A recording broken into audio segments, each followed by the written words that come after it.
Hi, my name is Christopher Dowd. Grew up in San Francisco in the Bay Area.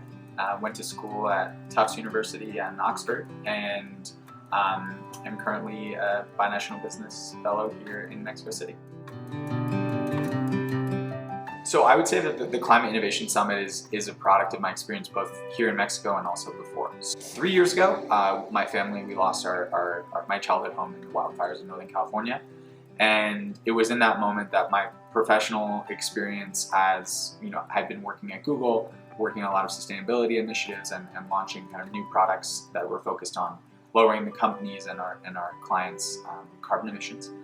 But that was the moment for me when the professional thing became a personal one.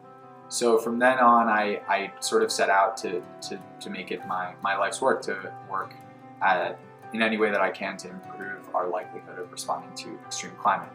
So I came to Mexico on the Fulbright with the belief that the US's top trade partners are Canada, China, and Mexico. Having spoken Spanish before and have a love for the culture, I knew that this was the country that I really wanted to build my international experience in. And I think also recognizing that climate is a continental challenge, which requires continental coordination and response.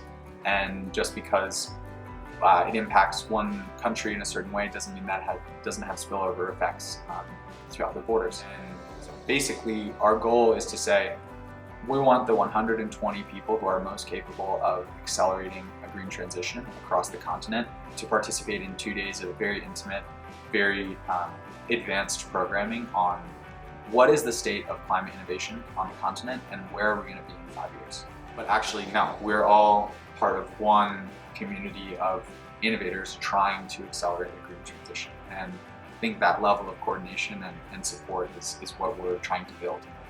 The idea behind the summit is we want to convene 120 people from equal parts from a few different ecosystems, right? Diplomatic and political, academic, those that are building incredible sustainable businesses, but not necessarily be tech or business, tech or venture capital backed. We want to work with the best NGOs and the best entrepreneurs. And the idea that these people together, though they have different skills and tools, are all the architects of the relationship between our countries in Latin America, the United States, and the continent overall. And you have to believe that the future is better than today. And I think that's core of why I wanted to be a Fulbrighter, and it's also core for why I think this Climate Innovation Summit is an important artifact of that vision of William Fulbright over 50 years ago.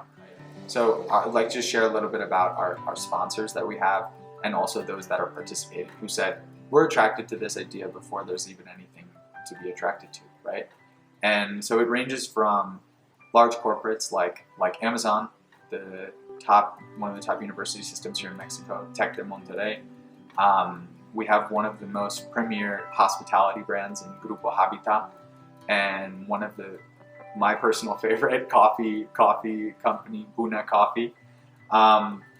And I think, and Dowd Capital. So we're one of the sponsors as well. And I think it was very intentional, right? We wanted to have our sponsors reflect the diversity of players in the fight against extreme climate change. Which brings us to our ultimate sponsor, which is the U.S. State Department. It's the reason that I'm here on this Fulbright program. It's the reason we're able to have Ambassador Salazar join us for the program. It's these groups that they all bring something unique that's critical to the composite of what we're trying to do, right? Which is empower and accelerate clean energy and green transition. And in terms of the participants, we did a call for entrepreneurs about 2 weeks ago. We received over 40 applications in 3 days. Entrepreneurs that we work at a venture capital firm. We should know all the climate innovation entrepreneurs that are out there. I would say a third of them we hadn't heard of before. But all of them represented a level of quality and innovation that frankly blew us away.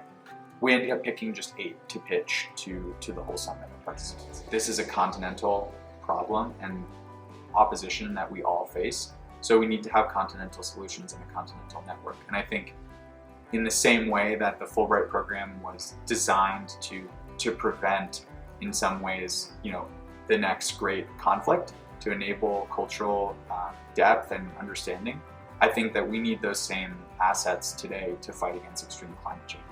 I hope it happens every year. I hope people get excited about it, and I hope that it can help us advance the cause.